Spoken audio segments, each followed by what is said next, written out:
Prologue. Perhaps history will never be able to point with certainty to the single most sinister man ever to walk the earth. Some names have become famous for their crimes, others hid beneath layers of power and discretion. But there are figures whose wickedness needs no exaggeration. It is enough to look at their deeds to grasp it. A man who changed sides as one changes coats, who betrayed kings, revolutionaries, and emperors alike, and who, like a spectre, always emerged unscathed from the storm. Today his name resounds like a silent warning, Joseph Fouché. Chapter 1. The Beginning of the End. In the year 1820, Joseph Fouché died in Trieste, then under Austrian rule. He bore the title Duke of Otranto, granted by Napoleon Bonaparte in 1809 as a reward for his services. He had been born on the 21st of May 1759 in Nantes, the son of a small merchant of the Merchant Marine, in a family of severe character and strict upbringing. In a tall, cold room in Trieste, winter light filters in like a grey veil. An old man with bony hands and hollow gaze contemplates a sea that seems to return no answer. He holds a cane, more as an amulet than as a support. The ducal title weighs more than his own body. He was a politician, a revolutionary, a minister of police, a double agent and a professional survivor. He served opposing regimes, the monarchy of Louis XVI, the Republic, the Directory, the Consulate, the Napoleonic Empire and the Bourbon Restoration. In each of them he held key posts, always changing loyalty at the precise moment to remain on the winning side. This old man, who now seems frail, was capable of voting for the death of a king and dying ennobled. A man who betrayed so often that his only loyalty was to himself. In his youth, he entered the oratory, a clerical congregation devoted to teaching, where he trained as a schoolmaster.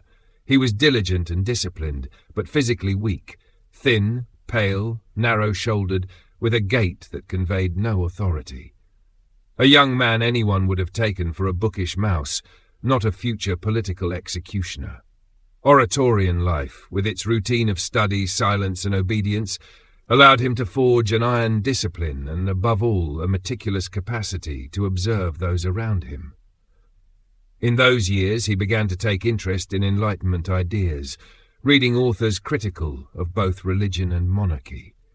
In the silence of the cloisters he learned two things: how to pass unnoticed, and how to hear what others believed no one heard. If one had seen the young Fouché in his cassock, head bowed and thin, one would never have guessed that behind that dull face a mind was incubating, one of the coldest, most calculating, and most dangerous in the political history of France. Here, in the half-light of an oratorian classroom, began the story of the man who would not only survive every change of regime, but would make sure he was always on the side of the one handing down the sentence. Chapter 2. The Vote That Killed a King. In revolutionary France at the end of the 18th century, even within the clergy, there were deep ideological divisions. On one side stood the Oratorians, the order to which Fouché belonged, faithful to Rome, devoted to teaching and politically moderate. On the other, the oath-taking clergy who, under the civil constitution of the clergy of 1790, had sworn loyalty to the revolution above papal authority. Fouché, as an Oratorian, began in the moderate camp, working as a teacher in Arras, Saumur and Vendôme. He was respected as an educator, but he had no political notoriety yet. At that time he was still a grey man, neither hero nor villain. Not yet. In 1792 he was elected deputy for Nantes to the National Convention. There he found a chamber dominated by two great revolutionary factions, the Girondins, moderate republicans, in favour of a formal trial for Louis XVI and, in many cases, opposed to execution. The Jacobins, radicals, centralists and believers that the king must die for the Republic to survive. The walls of the chamber seemed to sweat tension. On one side the Girondins, weighing every word, on the other the Jacobins, with the guillotine drawn in their eyes. At first Fouché sympathised with the Girondins, sharing their caution and their reservations about extreme measures, but the king's trial became the definitive crossroads. On the 21st of January, 1793, Louis XVI mounted the scaffold. In the decisive vote, Fouché declared for death without conditions, breaking with his former moderate allies and winning a place among the most radical Jacobins. It was a cold vote without speeches or moral justifications, a simple death that sounded more like a personal verdict than a political obligation. That sudden change revealed a pattern that would mark his whole career, prioritizing his political survival over any ideological fidelity. In a matter of days, he went from being a little-noticed moderate deputy to a useful actor for the most feared group in the revolution. In an instant, the little fly had shed its skin, and the library mouse turned into a key piece on the bloody chessboard that ruled Paris. Chapter 3. Lyon. The Manifesto and the Blood. In 1793, the city of Lyon rose against the National Convention, joining royalist forces in an uprising that openly defied the revolutionary government. Paris's response was implacable, to send representatives on mission with near-dictatorial powers to crush the revolt and punish the city. Fouché was appointed as one of those representatives. His mission, to restore revolutionary control and purge the city of all counter-revolutionary elements. For Fouché, this was not a mission. It was a laboratory of absolute power. In Lyon, he ordered the confiscation of precious metals and private property, justifying these measures as an act of economic justice in favor of the Republic. He promoted the equalization of fortunes, banned luxury trade, and banished all religious symbols. On cemetery gates he had inscribed the phrase, "Death is an eternal sleep." The bells that once called to mass now tolled like a hollow echo of defeat. The repression was brutal. More than 1,600 executions in a matter of weeks by mass fusillades and guillotine. The firing squad killings were so numerous that cannons were used to speed the process. Bodies fell by the dozen, squares turned into slaughterhouses, and the river carried corpses downstream, as if the current itself wished to carry away the stench of death. During his stay, he wrote the Instruction of Lyon, a text Stefan Zweig considered the first modern communist manifesto. In it he proposed the abolition of private property, the suppression of luxury trade, and the confiscation of wealth to redistribute it in favor of the community. These ideas, radical even for the time, worried the Committee of Public Safety and, in particular, Maximilien Robespierre, who began to distrust him. Fouché did not speak of virtue or moral regeneration. He spoke of absolute control, and he exercised it with the coolness of an executioner who need not raise his voice to impose fear. Chapter 4. Thermidor, the Art of Surviving. In 1794, Maximilien Robespierre, together with Louis-Antoine de Saint-Just and Georges Couthon, controlled the Committee of Public Safety, the most powerful organ in revolutionary France. Robespierre, a lawyer by training, had entered the revolution with a reputation for virtue, a defender of fair trials and a critic of the death penalty.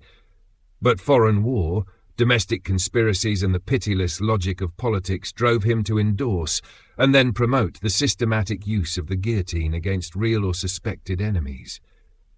Fouché, marked by his materialist extremism and radical anti-clericalism, had become a potential target for Robespierre.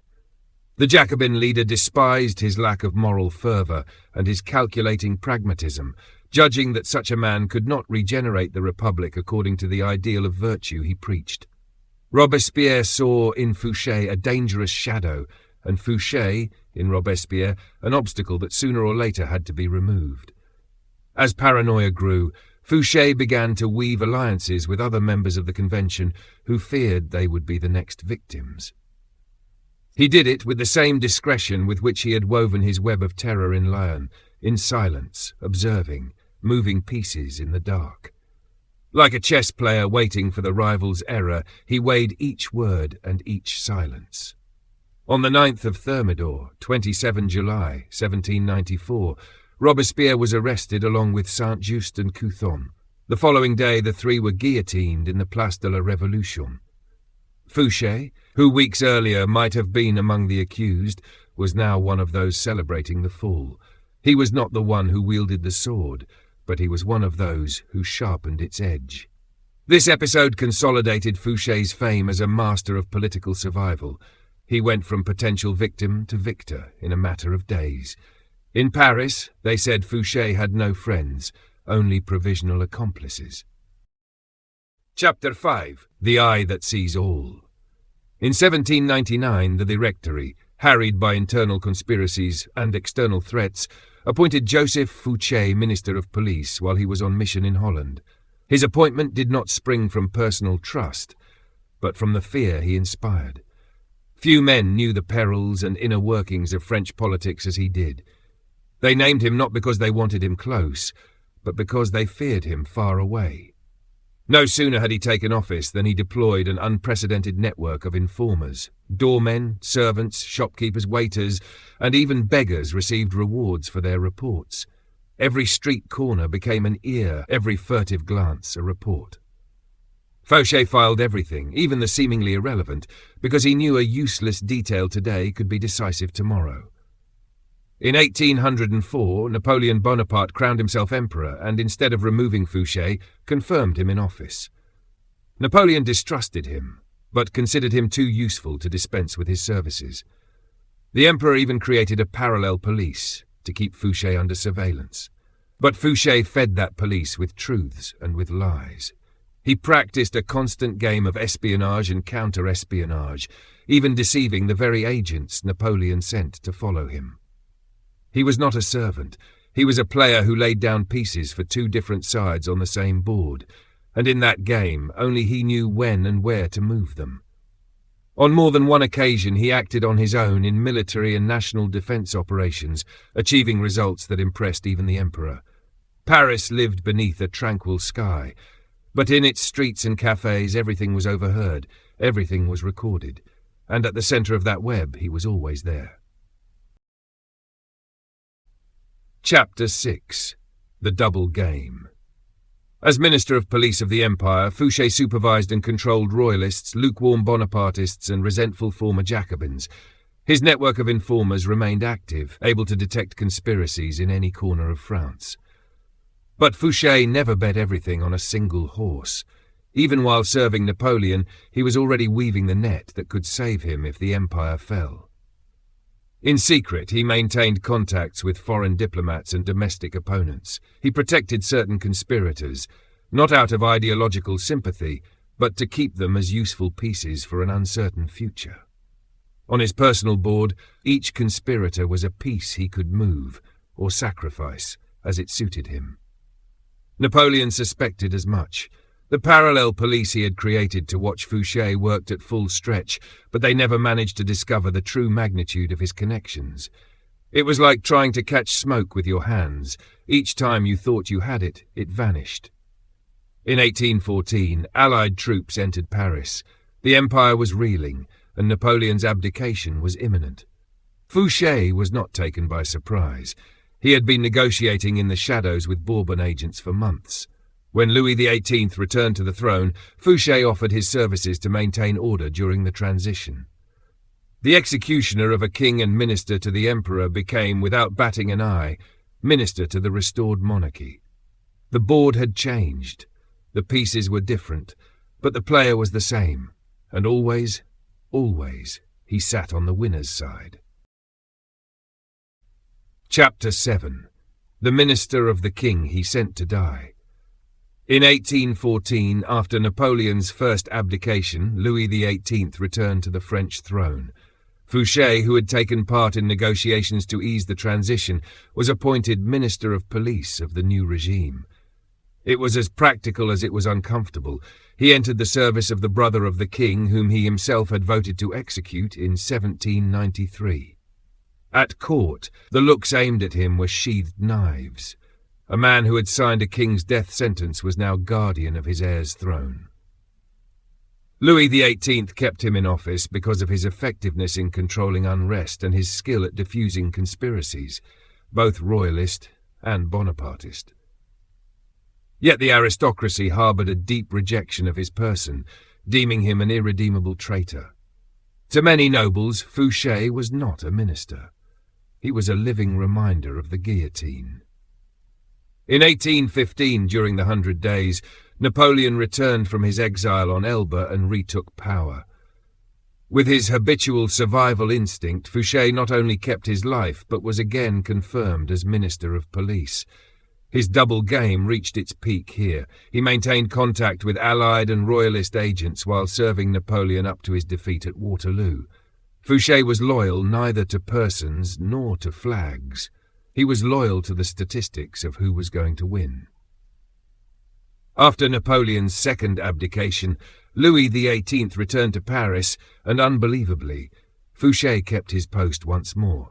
He took part in the transition government and signed orders against former revolutionary and Bonapartist companions. Those who had once shared a table with him now fell beneath his pen. Even so, pressure from the nobility and from foreign powers made him untenable. In 1816 he was dismissed and appointed ambassador to Saxony, a post that, more than an honour, was an elegant way to remove him from Paris. In the city his absence was celebrated as if a political tumour had been excised. Chapter 8. Trieste, the Last Calculation. After his dismissal and a brief stint as ambassador in Saxony, Fouché fell definitively into political disgrace. Old intrigues, aristocratic rejection, and the distrust of every faction left him without real allies. In 1820, he was ordered to relocate to Trieste under Austrian control, where he would live in unofficial exile.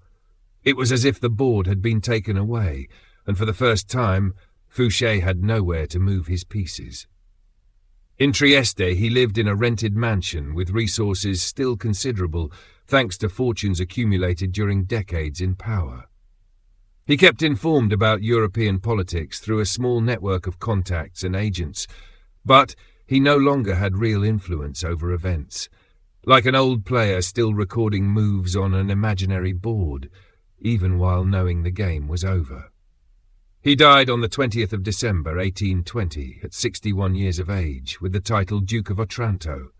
He was buried there, far from Paris, the city he had dominated from the shadows for so long. At his funeral there were no crowds, no grandiloquent speeches, only the silence of the Adriatic and the murmur of a cold wind that seemed to whisper that even in death, Fouché had achieved what he always wanted, to outlive his enemies. With his passing, France lost one of the most skillful and feared manipulators in its history. The man who voted for a king's death, served an emperor, and died a duke, thus closed his final move, leaving behind a legacy of cunning, calculation and betrayal that even today provokes fascination and repulsion in equal measure. Epilogue. The circle closes. In the end, everything he was, everything he did, was reduced to the silence of a dim room.